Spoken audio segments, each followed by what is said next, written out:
Bonjour à tous, j'espère que vous allez bien. Je vous propose une nouvelle série d'histoires, cette fois-ci pour les un peu plus grands.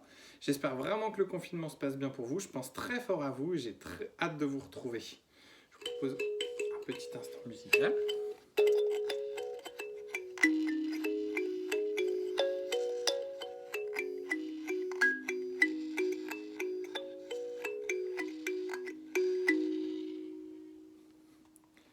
L'Afrique de Zigomar.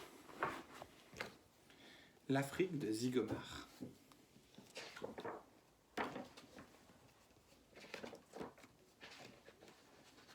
Dis maman, pourquoi Ginette elle part en Afrique et pas nous?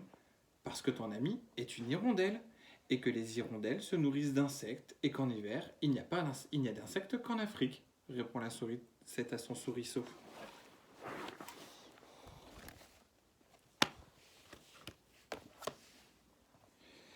Si pour aller en Afrique, il suffit de manger des insectes, je veux bien en manger, insiste Pipioli le souriceau. Tais-toi, gros bêta. Nous ne sommes pas des insectivores, nous sommes des granivores. Pas besoin d'aller en Afrique. Ce n'est pas juste, je veux aller en Afrique, s'obstine Pipioli. Pipioli est triste. Il aide son amie Ginette à faire ses valises. Elle part demain pour l'Afrique. Et si tu m'emmenais sur ton dos, lui suggère Pipioli. Tu ne veux pas? Faisons un essai, confie Ginette. Mais Ginette est trop petite et Pipioli trop lourd. Il te faudrait un oiseau migrateur, beaucoup plus gros comme le coucou, lui conseille Ginette. Mais tu ne verrais rien car il voyage de nuit, ce serait dommage. Il y a bien les oies, mais elles volent tellement haut que tu serais gelé avant d'arriver. Il y a les cigognes, c'est grand, c'est confortable, mais Pipioli n'attend même pas que Ginette termine sa phrase. Il se précipite chez les cigognes. Les cigognes sont des oiseaux souriants et très aimables. C'est du moins l'impression qu'en a Pipioli. Voilà, dit timidement impressionné par la taille de leur bec. J'aimerais que vous m'emmeniez en Afrique. Pipioli s'interrompt et il vient d'apercevoir le plat posé sur la table. Des mangeuses de souris, s'écrie-t-il. Il n'a que le temps de sauter hors du nid. Pipioli a de la chance. Il tombe sur son vieil ami le merle Zigomar. Toi qui connais tout, tu connais l'Afrique? Lui demande Pipioli qui a de la suite dans les idées. Quoi? Moi? Évidemment. Tu y as déjà été? S'exclame Pipioli qui voit déjà son rêve réalisé. Moi? Non. Pourquoi aurais-je été en Afrique? Mais tu saurais y aller, l'implore Pipioli. Écoute petit, où une hirondelle va, Zigomar peut aller, répond le merle avec assurance. Dès le lendemain matin, au petit matin, ils décident de partir. Attention au coup de soleil, leur dit la maman souris. Zigomar, son passager sur le dos, prend son élan pour décoller. Help, help, attendez-moi, crie une grenouille. J'ai entendu votre conversation hier soir. L'Afrique, les éléphants, les singes et tout ça, ça doit être rigolo. Je peux partir avec vous? Le décollage a été difficile, mais les trois amis sont maintenant à bonne hauteur. Dis Zigomar, connais-tu le chemin? S'inquiète Pipioli. Ne t'en fais pas, Zigomar. Zigomar s'est renseigné pour savoir où est le sud. Tu regardes où se lève le soleil, tu vas tout droit et au premier éléphant, c'est l'Afrique. Et comment reconnais-tu un éléphant? S'inquiète à son tour. S'inquiète à son tour la grenouille. À ses défenses, mademoiselle. Zigomar reconnaît un éléphant à ses défenses, rétorque Zigomar d'un ton sans réplique. Dis donc, ce n'est pas des oies qu'on voit là, qu'on vient de croiser, demande Pipioli. Oui, et alors, dit Zigomar. Mais elles ne vont pas en Afrique, les oies, s'étonne la grenouille. Bon, si, mais les oies sont bêtes, elles ont dû oublier quelque chose. Alors elles ont fait demi-tour, ricane Zigomar. Tenez, voilà la mer, l'Afrique n'est plus bien loin. L'Afrique, l'Afrique. Les deux passagers sont réveillés en sursaut par les cris de Zigomar. Là, un éléphant, s'exclame Zigomar. Regardez ses défenses. Tu es sûr que c'est un éléphant, dit la grenouille. Je voyais pas ça comme ça. Moi non plus, dit le souriceau. Regardez, des singes, s'exclame Zigomar. Comme ils sont drôles. Je voyais pas ça comme ça, dit Pipioli déçu. Moi non plus, dit la grenouille. Et en plus, on n'a pas de chance, il neige.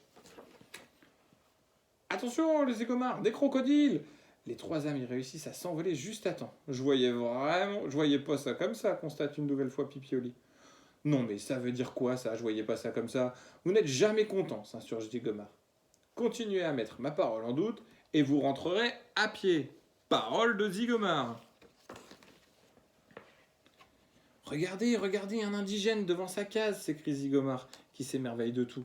Et là, un hippopotame. Alors là, je voyais pas du tout ça comme ça, dit Pipioli. Moi non plus, dit la grenouille. Tu es sûr de ne pas être trompé de direction? C'en est trop, scintille Zigomar. Je vous avais prévenu, j'atterris et vous rentrez tous les deux à pied. Zigomar, furieux, se pose et se fait descendre les deux insolents. Avoue quand même qu'elle est bizarre ton Afrique, se défend Pipioli. Zigomar s'apprête à remettre l'impertinent à sa place. Il n'en a pas le temps. Un lion, hurle-t-il, sauvons-nous! Mais la glace a alourdi les ailes, il n'arrive pas à prendre son envol. Poussez! Poussez! S'essouffle Zigomar, qui dérape sur la piste verglacée. Plus vite! Plus vite! Les trois explorateurs décollent encore une fois de justesse. Les griffes du fauve en ont frôlé.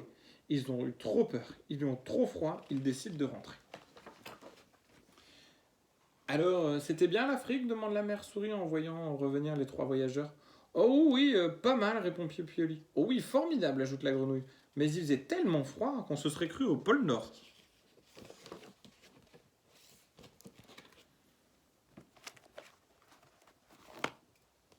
Cornebidouille.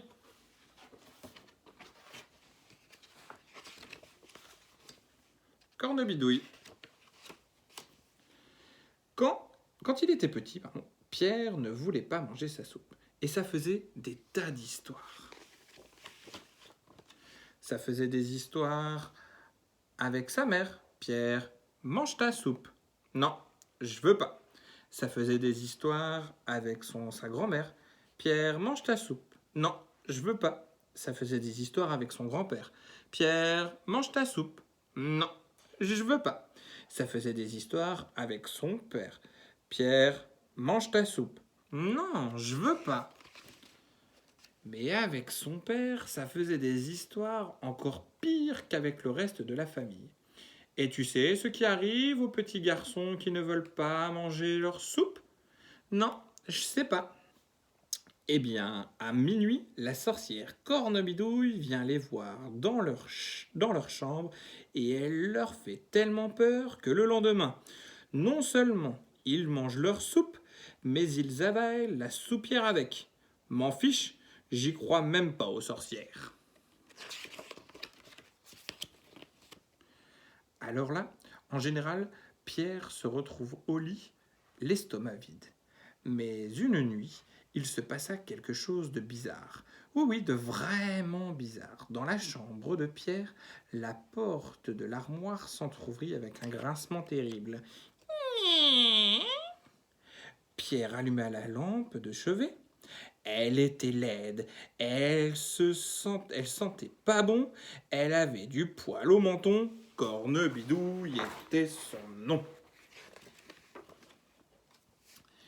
Alors, comme ça, petit morveux, on ne veut pas manger sa soupe? Non, je veux pas. Et tu sais ce que je leur fais, moi, aux loustiques dans ton genre? Ouais, papa me l'a dit tout à l'heure, mais je m'en fiche, j'ai même pas peur. Et puis vous sentez pas bon. Comment? Vous avez un gros bidon. Comment? Et le nez en tire-bouchon. Comment? Cornebidouille était furieuse.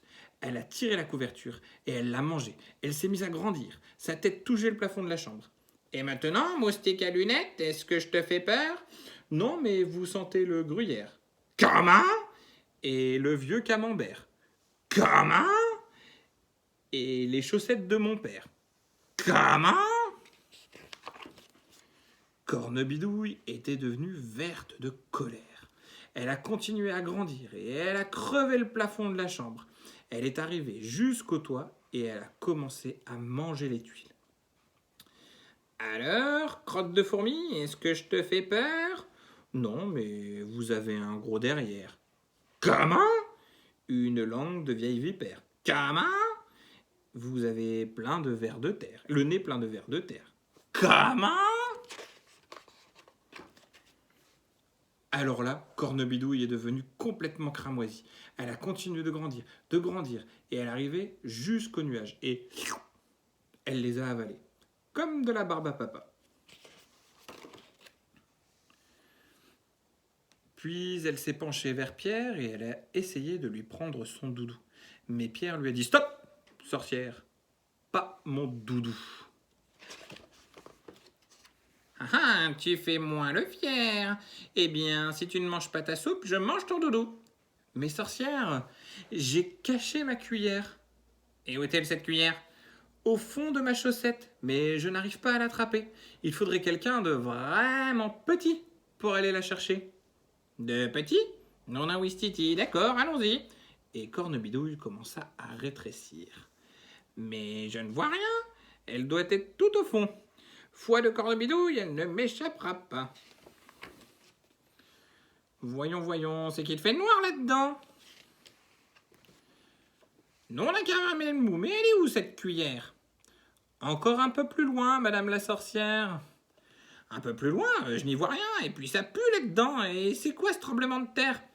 Juste un petit courant d'air. Bonne nuit, Cornebidouille. Pierre se remit au lit, et le lendemain... Pierre, mange ta soupe. Non, je veux pas.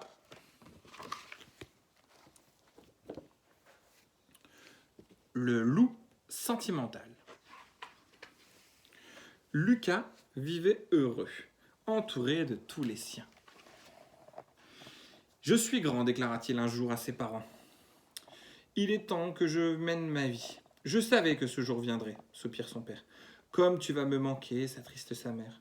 Tu es le soleil de ma vie, dit sa grand-mère en le serrant contre elle. Reviens vite nous voir. Prends cette montre, bougonne son grand-père. Je sais qu'elle t'a toujours fait envie. Oh non, grand-père, c'est vraiment trop. Pas d'histoire, on ne désobéit jamais à son grand-père, rétorque le vieux loup. Au revoir, grand frère, au revoir, cachons notre désespoir. Chantons, chantons pour oublier que tu vas bientôt nous quitter. Nous avons chanté une chanson pour ton départ, s'écrient les jeunes frères qui s'exécutent aussitôt. Allons, fiston, il est grand temps de partir, dit son père. Tiens, voici la liste de tout ce que tu peux manger.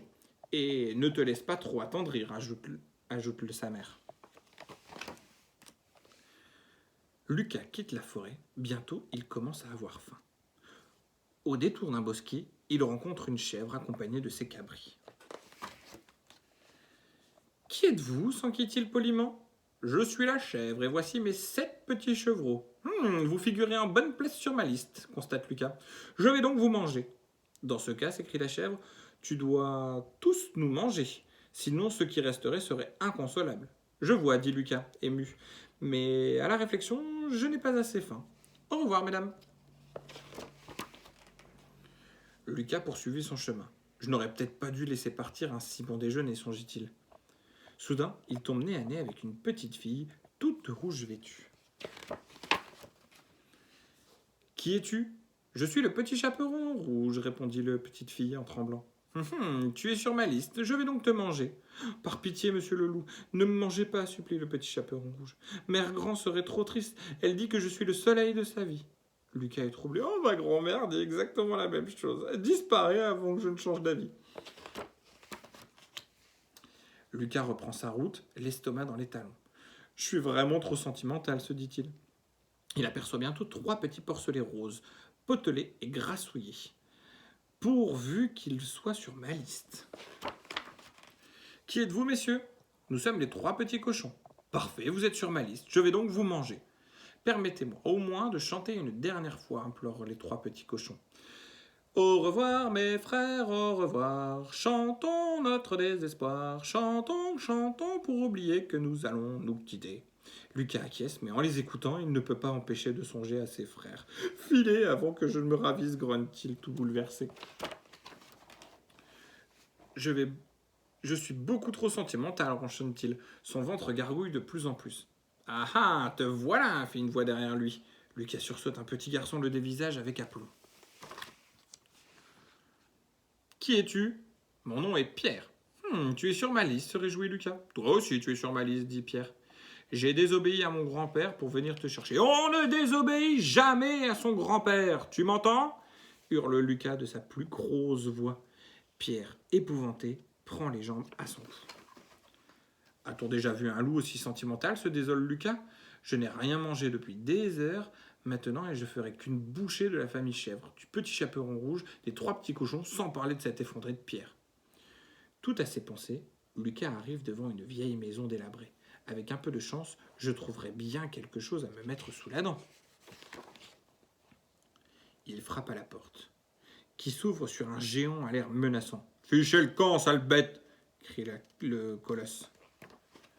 Blanc!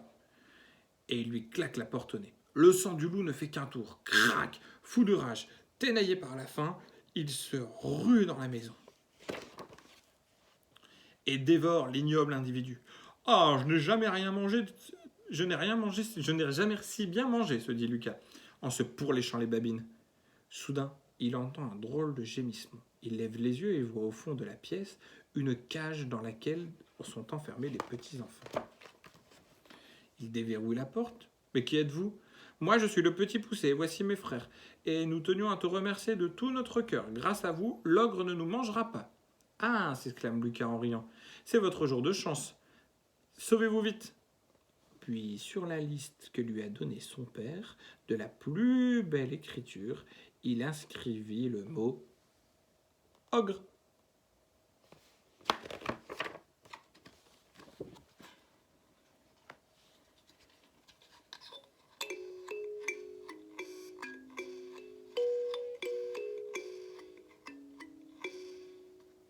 À bientôt, portez-vous bien, restez chez vous.